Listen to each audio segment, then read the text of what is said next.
اور جب تم سفر کو جاؤ تو تم پر کچھ گناہ نہیں کہ نماز کو کم کر کے پڑھو،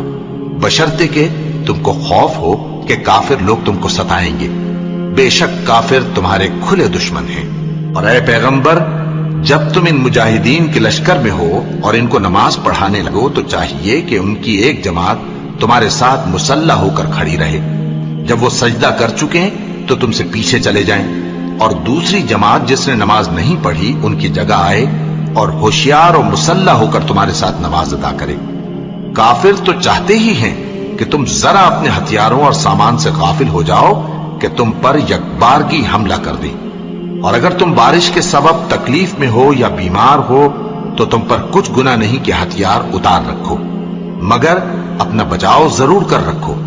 اللہ نے کافروں کے لیے ذلت کا عذاب تیار کر رکھا ہے۔ پھر جب تم یہ نماز تمام کر چکو تو کھڑے اور بیٹھے اور لیٹے ہر حالت میں اللہ کو یاد کرو، پھر جب تم مطمئن ہو جاؤ تو پورے آداب کے ساتھ نماز پڑھو۔ بے شک نماز کا مومنوں پر اوقات مقررہ میں ادا کرنا فرض ہے۔